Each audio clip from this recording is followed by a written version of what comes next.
Hello बच्चों, welcome to unique study. तो बच्चों, आज हम लोग पढ़ेंगे अशोक का धर्म यानी धर्म। तो अशोक का धर्म क्या था उसके बारे में हम लोग पढ़ेंगे। आज हम लोग ये टॉपिक को कवर करने वाले हैं। और हम लोग पिछले क्लास में हम लोग जो आपको बताए थे कि अशोक जो सम्राट अशोक थे वो युद्ध कलिंग का जीतते हुए भी निराश थे। क्यों निराश थे उसका वजह भी हम आपको बताए थे। तो पिछले क्लास में ये चीज़ को हम लोग कवर किए हैं। आज उनके धर्म के बारे में हम लोग पढ़ेंगे। तो क्लास को स्टार्ट करते हैं। अगर मेरे चैनल पर नए हैं तो प्लीज़ मेरे चैनल को सब्सक्राइब करें, लाइक करें, ज़्यादा से ज़्यादा चैनल को शेयर करें। तो क्लास को स्टार्ट करते हैं। अशोक ने जिस धर्म का रूप संसार के सामने रखा उसमें कई अच्छी बात निहित थी। अशोक ने अपने धर्म के माध्यम से, यहाँ धर्म के माध्यम से उन आदर्शों में विश्वास रखता था जो मनुष्य को शांतिपूर्वक और सदाचारी बना सकते हैं। अशोक के धर्म में न तो कोई देवी और देवता थे और न उसमें कोई व्रत या उपवास था। मतलब कि अशोक का जो धर्म था उसमें ना कोई देवी देवता थे और ना ही कुछ व्रत उपवास था, ना कोई यज्ञ था। यज्ञ की बात करने की बात कही गई थी, उपवास या यज्ञ करने की बात कही गई थी। महात्मा बुद्ध के उपदेशों से काफ़ी प्रभावित थे। तो देखिए, अशोक के धर्म में ना तो कोई देवी देवता थे और ना ही उसमें कोई व्रत उपवास या यज्ञ करने की बात कही गई थी। वह महात्मा बुद्ध के उपदेश से काफ़ी प्रभावित थे। तो ये जो थे सम्राट जो अशोक जो थे वो महात्मा बुद्ध से इंस्पायर थे। उनके उपदेश से ज़्यादा बहुत ज़्यादा प्रभावित थे। उनका जो उपदेश होता था महात्मा बुद्ध का, उनसे वो ज़्यादा प्रभावित होते थे। तो आपको हम महात्मा बुद्ध के बारे में डिटेल में पढ़ा दिए हैं। चैनल पर अपलोडेड है वो जो हम लोग पढ़ाए, नोट्स बुक से पढ़ाए हैं और नोट्स भी पढ़ाए हैं। तो चैनल में अपलोडेड है, तो आप जाकर वहाँ से देख लीजिएगा। उस पर हम चैनल पर डाल दिए हैं इस चीज़ को पढ़ाकर, महात्मा बुद्ध के बारे में और महावीर के बारे में डिटेल में हम लोग पढ़े हैं। तो उस चीज़ को देखने के लिए मेरे चैनल पर है, आप जाकर देख लीजिएगा। तो अशोक साम्राज्य में अनेक धर्मों के मानने वाले लोग रहते थे। अशोक सोचने लगा कि सारे धर्म के लोग आपस में मिलकर रहें। उसके धर्म का सबसे बड़ा सिद्धांत यह था कि बड़ों को आदर किया जाना चाहिए और उनकी आज्ञा का पालन करना चाहिए। तो अशोक का जो साम्राज्य था उसमें अलग अलग धर्म के लोग रहते थे, लेकिन वो जो अशोक जो थे वो सोच रहे थे कि सारे धर्म आपस में मिल कर रहे। उन लोगों का ये नहीं कि धर्म अलग अलग है तो उन लोग का नेचर भी बदल जाए कि नहीं, मुस्लिम है, हिंदू है, ईसाई है, सिख है, जो भी है अलग अलग जो धर्म है वो एक में मिल कर रहे, ना कि अलग अलग दुश्मनी के साथ रहे। अशोक का जो सिद्धांत था ये था कि उनको पहला उनका आज्ञा ये था कि माता पिता का आज्ञा का पालन करना। पहला उनका धर्म का विचार यही था और सबसे बड़ा धर्म का विचार यही होता है, जो अपने माता पिता का आज्ञा का पालन करना सबसे बड़ा धर्म होता है। बड़ों को भी अपने छोटों के साथ अच्छा व्यवहार करना चाहिए। बिल्कुल, अगर आप देखिए कोई बड़ा भाई हो या बहन हो या फिर कोई भी रिश्ता हो, अगर आपको छोटे लोग आप आदर्श से बोल रहे हैं या फिर आपको इज्जत दे रहे हैं, अगर थोड़ा सा भी आपको इज्जत दे रहे हैं, आपको उन इंसान से थोड़ा सा भी उम्मीद नहीं था कि वो इज्जत देगा, ठीक है। अगर आपको इंसान इज्जत दे रहा है तो आपका भी फर्ज बनता है कि आप उसे इज्जत से बात करें या फिर इज्जत से पेश आए। ऐसा नहीं कि आप वो इज्जत दे रहे हैं आप उससे उदारता की तरह बात करें, तो ये गलत बात होता है। इसलिए बड़ों को भी अच्छा से व्यवहार करके बात करनी चाहिए। किससे? छोटों से। अशोक के धर्म में अहिंसा और दान का भी बड़ा महत्व है। तो अशोक के धर्म में क्या क्या का सबसे बड़ा महत्व है? अहिंसा और दान का भी बहुत बड़ा महत्व है। अपने इस धर्म के संदेश को उसने शिलाओं और स्तंभों पर खुदवाएं। आइए अशोक के कुछ संदेशों का हिंदी अनुवाद पढ़ें। तो तीन है इनका। ये पहला है, यहाँ किसी जीव को मारा नहीं जाएगा और उसकी बलि नहीं चढ़ाई जाएगी। पहले राजा की रसोई में सैकड़ों जानवर रोज मांस के लिए मर जाते थे, पर अब सिर्फ 3 जानवर मारे जाते हैं, 2 मोर और 1 हिरन। ये 3 जानवर भी भविष्य में नहीं मारे जाएंगे। तो पहला ये था कि पहला जो उनका अनुवाद में था अशोक का, जो ये शिलालेखों पर ये लिखवाए थे, स्तंभों पर खुदवाए थे, कि पहला था कि जो जीव थे मारे जाते थे पहले वो नहीं मारे जाएंगे। और पहले के लोग क्या करते थे, राजा के बहुत सारे जीवों को मारते थे, किस लिए? मांसों के लिए। लेकिन अब नहीं मारा जाएगा, लेकिन 2 चीज़ें मारे जाएंगे, 2 मोर और 1 हिरन। ये 3 जानवर को मारे जाएंगे, लेकिन आने वाले समय में भी, भविष्य में भी ये भी नहीं मारे जाएंगे। लोग तरह तरह के अवसर पर तरह तरह के संस्कार करते हैं। जब बीमार पड़ते हैं, जब लड़के लड़कियों की शादी होती है, जब बच्चे पैदा होते हैं, जब यात्रा पर निकलते हैं आदि, महिलाओं खासकर बहुत से मतलब से संस्कार करती हैं। तो यहाँ पर कहा जा रहा है कि मतलब जैसे लोग जो है उनका अवसर के अनुसार संस्कार बदलते रहते हैं। जैसे कि बच्चा की शादी करेंगे तब उनका संस्कार अलग रहेगा, लड़का लड़की की शादी करेंगे तो बीमार पड़ेंगे तो उनका संस्कार अलग रहेगा, बच्चा पैदा करेंगे तो उनका संस्कार अलग रहेगा, तीर्थ यात्रा पर जाएंगे तो उनका संस्कार अलग रहेगा। और खास करके इस संस्कार मतलब इनका जो संस्कार बदलता है वो खास करके महिलाओं को बदलता है। महिला भी मतलब खास करके महिला ये संस्कार को ज़्यादा यूज करती हैं, मतलब बदलती हैं। शादी में उनका संस्कार अलग हो। ऐसे धार्मिक संस्कारों को करना तो चाहिए, पर इसमें मिलने वाला लाभ कम ही है। कुछ संस्कार ऐसे होते हैं जिनसे ज़्यादा फल मिलता है। वे क्या हैं? वे हैं गुलामों और मजदूरों से नम्रता से व्यवहार करना, बड़ों को आदर करना, जीव जंतुओं के संयम से व्यवहार करना और ब्राह्मणों और भिक्षुओं को दान देना आदि। तो कुछ ऐसे फल हैं मतलब धर्म है जिसको करने से फल मिलते हैं। तो वो क्या क्या है? गुलामों और मजदूरों, जो गुलामी लोग होते हैं उनसे, और मजदूर जो लोग होते हैं जो हम लोग घर बनाए या फिर जो हम लोग का मजदूरी करते हैं लोग, जैसे कि आज के डेट में खेती जो करते हैं तो मजदूरी टाइप हो जाते हैं। तो उन लोग से अच्छा व्यवहार करना, बड़ों का आदर करना, जीव जंतुओं से संयम से मतलब व्यवहार करना, मतलब उनको मारना पीटना नहीं, उनको जान लेना ही लेना, ऐसे कुछ इस तरह से संयम मतलब वही होता है। संयम से व्यवहार करना, अच्छा से व्यवहार करना और ब्राह्मणों और भिक्षुओं को दान देना आदि, ये होता है मतलब इसका फल अच्छा मिलता है। अपने धर्म के प्रचार के संयम से बोलना चाहिए। अपने धर्म के प्रचार में संयम से बोलना चाहिए। अपने धर्मों के गुणों को बढ़ा चढ़ा कर कहना या दूसरों धर्मों को बुराई करना दोनों गलत है। मतलब अपने धर्म को बढ़ा चढ़ा के करना, मतलब अच्छा बढ़ा चढ़ा के बहुत ज़्यादा बोल रहे हैं आप, अच्छा ही बोल रहे हैं अपने धर्म को, लेकिन बढ़ा चढ़ा के बहुत ज़्यादा बोल रहे हैं, वो भी गलत है। और दूसरे धर्म को आप बुराई भी कर रहे हैं, वो भी गलत है। हर तरफ से हर वक्त दूसरों धर्म का आदर करना चाहिए। तो दूसरे धर्म का मतलब कभी विरोध नहीं करना चाहिए कि ये धर्म है, मुस्लिम है, हिंदू है, सिख है, ईसाई है, नहीं, सब धर्म एक होते हैं। सब धर्म को इज्जत उतना ही देना चाहिए और उतना ही सम्मान नहीं देना चाहिए, क्योंकि धर्म अलग अलग नहीं होते हैं, मानने पर ऊपर होता है। कुछ लोग होते हैं जो धर्म पर बहुत ज़्यादा अलग व्यवहार करते हैं, अलग धर्म पर अलग व्यवहार करते हैं, लेकिन ऐसा नहीं करना चाहिए। हर हर धर्म भी हमारे जीवन के लिए अच्छा होता है। हर अगर माने तो सब धर्म अच्छा है, और ना माने तो आप हिंदू होकर भी हिंदू वाला काम नहीं कर सकते हैं, आप किसी को मार सकते हैं, हिंदू वाला भी, मुसलमान वाला भी। आप मुसलमान हैं तो मुसलमान वाला भी वही होता है। तो आप मानेंगे तो सब धर्म है, ना मानेंगे तो कुछ धर्म नहीं होता है।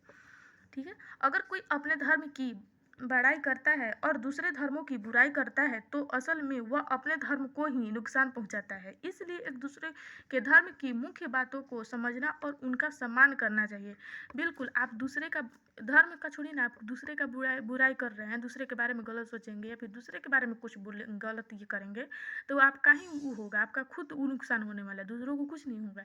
इसलिए दूसरे के बारे में भी, दूसरे का धर्म के बारे में, दूसरे के बातों का, दूसरे का हर चीज़ों को अच्छा से समझिए और अच्छा से उसको सम्मान कीजिए, ना कि उनका निरादर कर दीजिए, उसको ये कर दीजिए, डिसरिस्पेक्ट कर दीजिए। अशोक के इन तीनों संदेशों में आप किसी से ज़्यादा प्रभावित हुए हैं और क्यों? वर्ग में मित्रों पर चर्चा कीजिए। तो ये तीनों उनका जो बात है प्रभावित है करता है, तीनों बात से, तीनों में से कौन ज़्यादा नहीं हो सकता है, तीनों ही बहुत अच्छा बात है और तीनों को लोगों को मानना चाहिए, क्योंकि ये ही सच्चाई का धर्म होता है।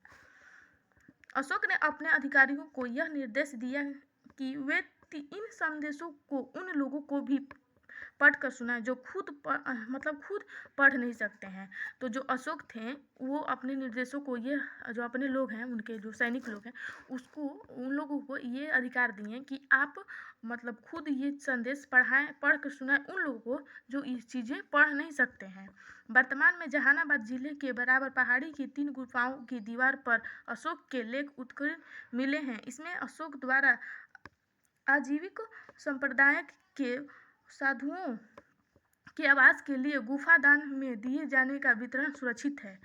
उसकी राजाज्ञाएं मतलब संदेश विभिन्न लिपियों में लिखी गई है।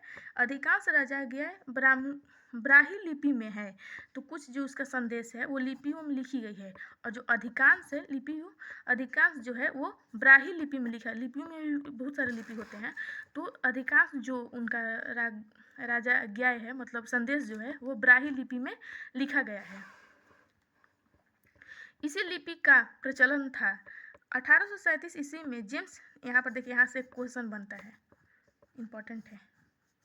जेम्स प्रिसेम्प नामक अंग्रेज विद्वान ने सर्वप्रथम ब्राह्मी लिपि को पढ़ा। तो ब्राह्मी लिपि को सबसे पहले कौन पढ़ा था? जेम्स प्रिसेम्प ने। ठीक है। ब्राह्मी लिपि के कुछ अक्षरों में अपनी पहचान के अक्षर को ढूंढिए। ब्राह्मी लिपि में चट्टान पर खुदा संदेश। अशोक ने अपने संदेशों को दूसरे संदेशों में भी पहुंचाया। अशोक जो थे वो अपने संदेशों को अपने देश में तो ज़्यादा से ज़्यादा पढ़ाए ही, जो लोग नहीं पढ़े हैं उनको भी पढ़वा कर सुनाए, और जो लोग पढ़े हैं वो खुद भी मतलब पढ़े वो किए ही, लेकिन वो दूसरे संदेशों में भी अपना संदेश को पहुँचाते थे ताकि वो संदेश सुनकर और उनसे इंस्पायर होकर लोग अब आज्ञा का पालन चीज़ों को करें। उसके अधिकारी, लेकिन कहा जाता है कि अच्छा लोग कौन ज़्यादा मानता है, तो यही बात है, जो सच रहेगा ना वो लोग नहीं मानते, गलत पर ही ज़्यादा ये करते हैं। तो ये चीज़ें आप लोग बुक जब पढ़ रहे हैं तो उससे कुछ सीखिए। ये नहीं कि बुक बस पढ़ने के लिए हम लोग पढ़ रहे हैं कि बुक पढ़ दिए चल हो गया, ठीक है। उसको पढ़ने से मतलब समझना चाहिए, अपने उसी को फॉलो करना चाहिए। जो ठीक है आपसे अगर लाइफ में कभी गलती हो रहा है चाहे होगा तो नहीं होगा, जो हो गया है उसको आप सुधारने की कोशिश कीजिए। जो मतलब हो गया उसको तो मतलब सही में सुधार नहीं सकते, सॉरी, लेकिन जो होने वाला है जिसे आप सोच रहे हैं कि हम ये करेंगे वो करेंगे, मत कीजिए। करने से कुछ नहीं होगा। सही काम कीजिए, सही आप सही रहिए, बस यही करना है। और कुछ ये गलत चीज़ पर नहीं ध्यान देना है, क्या हो रहा है क्या नहीं हो रहा है। अगर आप सही हैं तो सब सही रहेगा, नहीं सही है तो कुछ सही नहीं रहेगा। उसके अधिकारी मिस्र, यूनान, बर्मा आदि देशों में गए। आप अपने माता पिता के आज्ञा का पालन कीजिए। हर एक कोई भी रिलेशन आपका है उसका आज्ञा का पालन कीजिए। आज्ञा का पालन मीन्स आदर कीजिए, डिसरिस्पेक्ट मत कीजिए, रिस्पेक्ट कीजिए। आपको भगवान भी मतलब उसका फल अच्छा ही देंगे, खराब कभी नहीं देंगे। मिस्र, यूनान, बर्मा आदि देशों में गए। अशोक ने अपने पुत्र महेंद्र एवं पुत्री संघमित्रा के नेतृत्व में अधिकारियों को एक दल श्रीलंका भेजा। अशोक ने राजज्ञाय चट्टानों के साथ साथ बलुआ पत्थर के उच्च स्तंभ पर भी खोदी गई है। स्तंभों पर की गई पॉलिश आज भी शीशे की तरह चमकती है। प्रत्येक स्तंभ के शीर्ष पर हाथी, सांड या सिंह की प्रतिमा बनाई गई है। सारनाथ के स्तंभ के शीर्ष पर 4 सिंह बनाए गए थे। 26 जनवरी 1950 को जब गणतंत्र दिवस बना तो 4 सिंहों की इस बनावट को राष्ट्रीय चिन्ह के रूप में स्वीकार किया गया। तो 26 जनवरी 1950 को जब गणतंत्र दिवस बना, मतलब गणतंत्र दिवस इस दिवस को मनाया जाएगा हुआ, तो उस समय भी 4 सिंहों को राष्ट्रीय चिन्ह के रूप में स्वीकार किया गया कि ये राष्ट्रीय चिन्ह रहेगा। भारत के राष्ट्रीय चिन्ह में एक गोलाकार शीर्ष फलक पर एक के पीछे एक बैठे 4 सिंहों को अंकित है। चित्र में चौथा सिंह दिखाई नहीं देता है, बिल्कुल यहाँ पर नहीं दिखाई दे रहा है, देख सकते हैं आप। चौथा सिंह पीछे की तरह है तो नहीं दिखाई दे रहा है, जिसके माध्यम में एक 24 तिलियों से युक्त चक्र पहिया है। इसके शीर्ष पर एक हाथी है, देखिए है ना, 24 ये से तिलियों से पहिया तो ये है, और इसके माथे पर एक हाथी है। हाथी, एक दौड़ते घोड़े, एक सांड तथा एक सिंह की ऊंची उभार है। युक्त अंकित है जो मध्यवर्ती चक्र द्वारा विभाजित है। चिन्ह के नीचे की ओर सत्ययुग में जयते देवनागरी लिपि में अंकित है। सत्ययुग में जयते चिन्ह के जो नीचे है लिखा गया है, किस लिपि में? देवनागरी लिपि में लिखा गया है। सत्य की ही विजय होती है। बिहार के ही चंपारण जिले में राधिया ग्राम के निकट अरेराज नामक स्थान पर लौरिया अरेराज स्तंभ दर्शनीय है। अशोक चक्र को तिरंगे के अलावा आप कहाँ कहाँ देख सकते हैं? चर्चा करें। आप कमेंट बॉक्स में इस क्वेश्चन का आंसर आप मेरे को बताइएगा कि अशोक चक्र को आप तिरंगे के अलावा कहाँ कहाँ और देख सकते हैं। चर्चा करके आप मेरे को बताइएगा कि किसका आंसर सही है, हम आपको रिप्लाई करेंगे। ठीक है, नेक्स्ट पेज पे चलते हैं।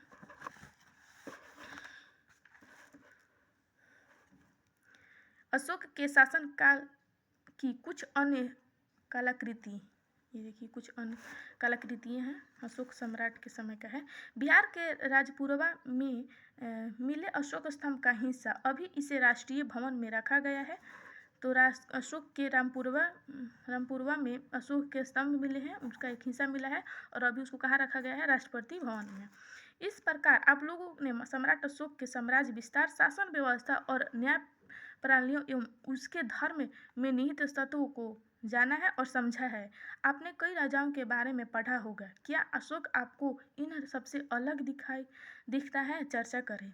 तो ये भी आपको चर्चा करना है कि आप जो मतलब अलग अलग राज्य के बारे में पढ़े होंगे, अलग अलग राजाओं के बारे में पढ़े होंगे, तो क्या उनमें से जो सम्राट अशोक थे वो अलग थे? इस बात को आपको चर्चा करना है। बिहार के चंपारण जिले मठिया नामक ग्राम के निकट लहरिया नंदनगढ़ का स्तंभ चित्र ये है। नंदनगढ़ का स्तंभ चित्र ये कुछ ऑब्जेक्टिव क्वेश्चन है जिसको हम लोग इस क्लास में करके और इस क्लास को ख़त्म करते हैं, क्योंकि ये चैप्टर हम लोग का ख़त्म हो गया है। इसके ख़त्म होने के बाद हम लोग अब इसके 7th क्लास का बुक स्टार्ट करेंगे, लेकिन बीच बीच में हम लोग टॉपिक बाई टॉपिक और पॉइंट बाई पॉइंट हम लोग नोट से भी चीज़ों को कवर करेंगे, ताकि हम लोग को कॉन्सेप्ट और ज़्यादा क्लियर होते जाए, एग्जाम में और ज़्यादा हम लोग अच्छा से आंसर दे सकें। तो पहला क्वेश्चन है, सम्राट अशोक कहाँ का शासक था? तो मगध का सम्राट अशोक जो था वो मगध का शासक था। किसके उपदेश ने सम्राट अशोक को प्रभावित किया? महात्मा बुद्ध।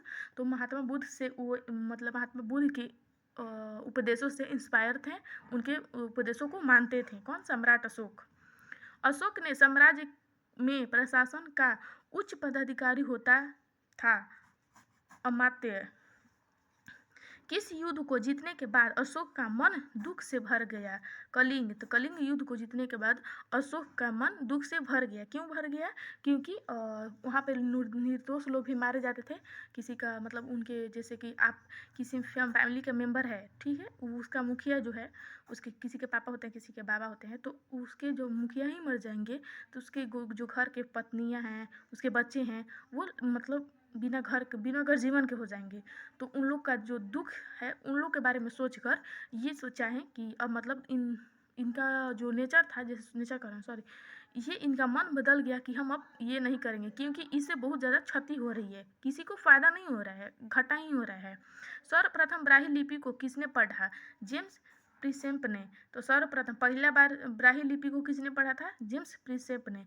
तो आज के लिए इतना ही रखते हैं, मिलेंगे नेक्स्ट वीडियो में ऐसे ही न्यू टॉपिक के साथ, ऐसे ही न्यू पॉइंट के साथ और इंटरेस्टिंग पॉइंट के साथ, ताकि हम लोग को पढ़ने में अच्छा भी लगे, आनंद भी आए, पढ़ने में समझ में भी आए। तब तक के लिए पढ़ाई करते रहें। अगर मेरे चैनल पर नए हैं तो मेरे चैनल को लाइक करें, शेयर करें, ज़्यादा से ज़्यादा चैनल को सब्सक्राइब करें। तो मिलेंगे नेक्स्ट वीडियो में, तब तक के लिए पढ़ाई करते रहें। All the very best.